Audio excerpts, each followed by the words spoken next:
So excited to have my first guest here. I met her several years ago at a charity event we were both involved with. She's a veteran newscaster, born and raised in Queens. When I met her, she was working for FiOS 1 News. She is now the anchor for Currents News, an award-winning news program with a Catholic perspective. So excited to have her with me tonight. Christine, welcome to BT Talks.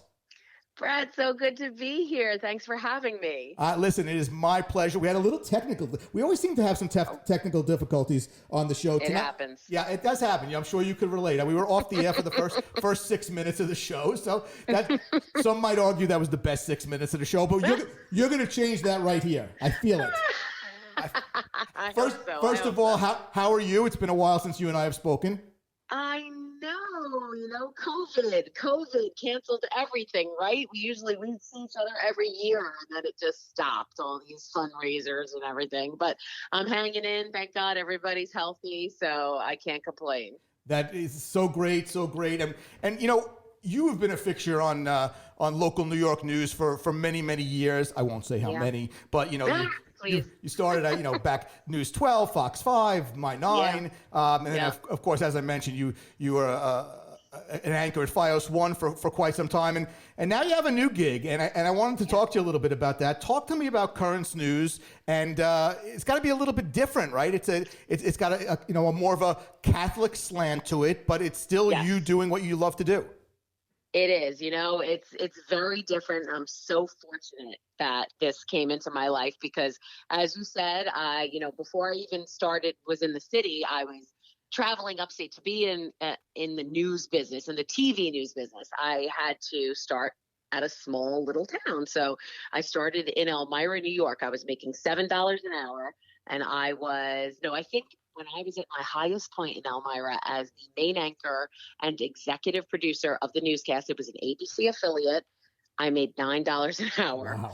So you really move up. So then I moved to Rochester, and then I came home back to Queens, and I started working at News 12 Long Island, which was amazing because that really got a lot of eyes on you. And that's how I got to Channel 9 and Channel 5. And I was there for 10 years. And as a reporter, I was always the reporter out in the field.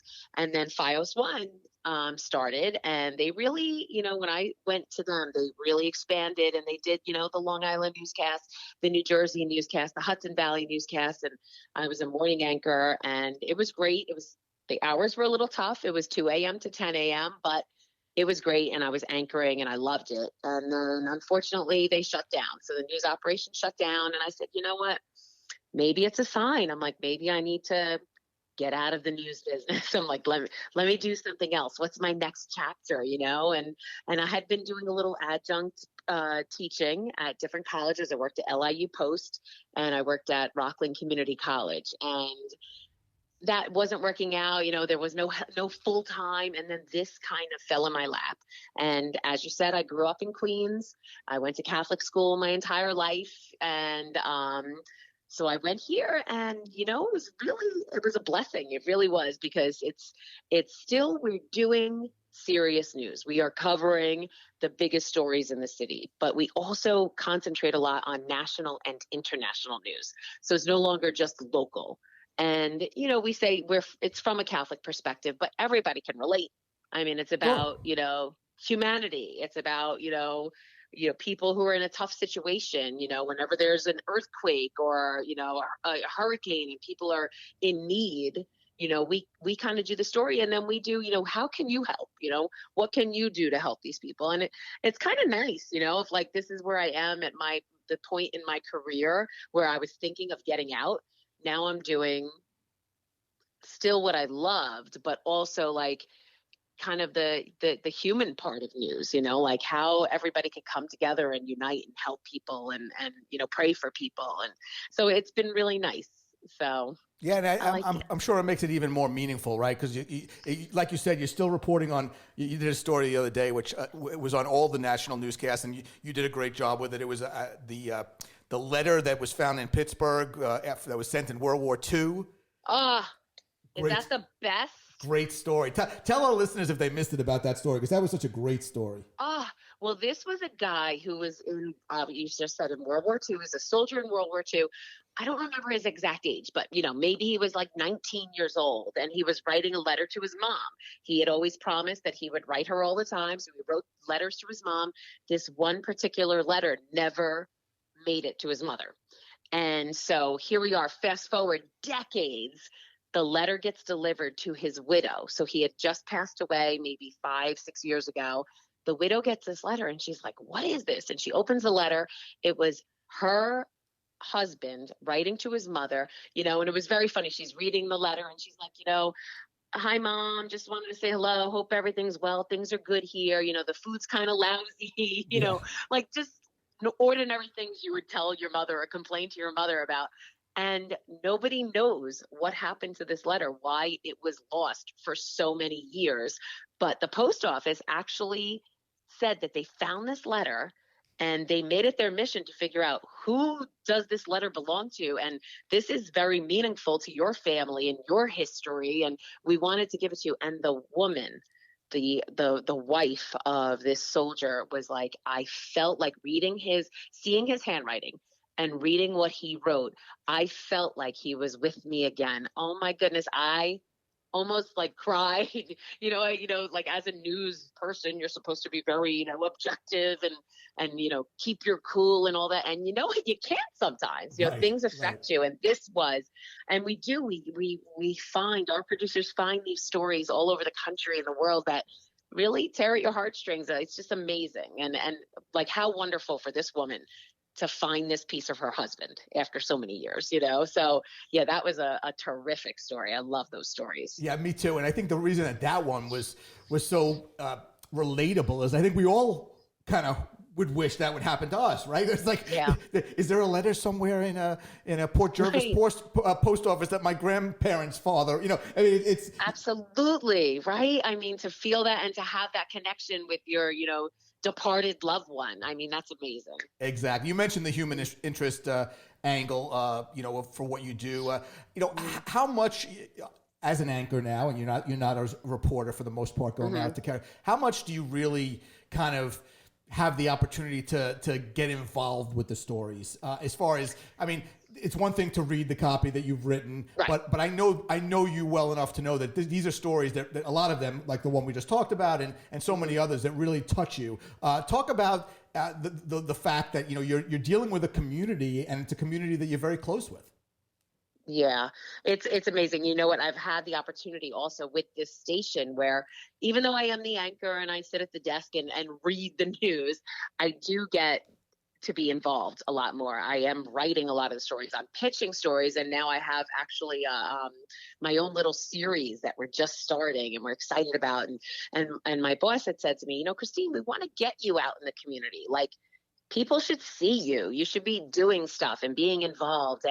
And I love that. And so I have started, it's called Pulse of the Parish. So we're looking at different parishes in Brooklyn and Queens where maybe there's somebody who doesn't get recognized for something that they do, and maybe they should get a little recognition for it. And these are the heartbeat of their parishes. So we have been finding people in different areas of Brooklyn and Queens who, go above and beyond for no reason at all, just because of their faith and the love in their heart. And so we did a story on this mother and daughter team who, during the pandemic, the mother lost her job.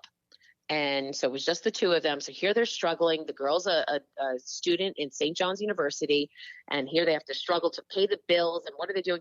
And what do? They start a food bank at their parish for people who are struggling. They know what it's like to be in need and to have food. And instead of like looking out for themselves, they're out there like creating this thing and they were having people make appointments. Cause during the pandemic, it was a lot of people who, had normal jobs, regular jobs and lost their job because of the pandemic. And now they can't feed their families. And so they were allowed to make an appointment where it would be kind of private. So you don't have to let everybody know, that you need help, even though nobody should ever be embarrassed about that because everybody needs help at one point in their lives. But this mother-daughter team like coordinated this whole food pantry for the people in their community to come, make an appointment, do their own little one-on-one. What do you need? What do we have for you? So those kind of stories I feel are so amazing. We have one that I'm trying to set up right now about a guy who he works at a parish in Queens, and years ago he lost his son, like tragically, just like there was nothing, he wasn't sick. It was a tragic accident. And his son, they donated his organs. So now they are huge on organ donation. Like they are just trying to get the word out, get people to be involved in something, say, hey, I'll be an organ donor. I mean, we just saw the terrible tragedy of the 2 New York City police officers. I mean, that just made everybody feel horrible this past 2 weeks. It's been so sad and somber in New York City. And that one police officer donated his organs, and now 5 other people are living because of him. I mean, he was a hero in life, a hero in death. And just like that, this family in Queens decided to donate their son's organs, and now they're big on just pushing that and letting people know like how that affects people to, keep living. Your loved one passed away, but now his organs are living in somebody else, and his life goes on. Just touching stories like this that I love, that I'm able to go out in the community and talk to people and get their story, and that's been awesome. Yeah, no, those are amazing stories. And I think that what you get to do, and I think that what a lot of news has gone, whether it's local news or national news or whatever news, it's you get caught up with the politics, and even when you go with Fire One, the politics, and it's us versus them and them versus us. Yeah. And when you talk about these stories, you had the story, and we're talking about so many great stories you're doing. I hope people now go back online and watch some of these great stories that you did. Thank you. You had that great story about the father who had been overweight and out of shape most of his life, and his daughter inspired him. Love that story. Tell that one quick. We got 2 minutes.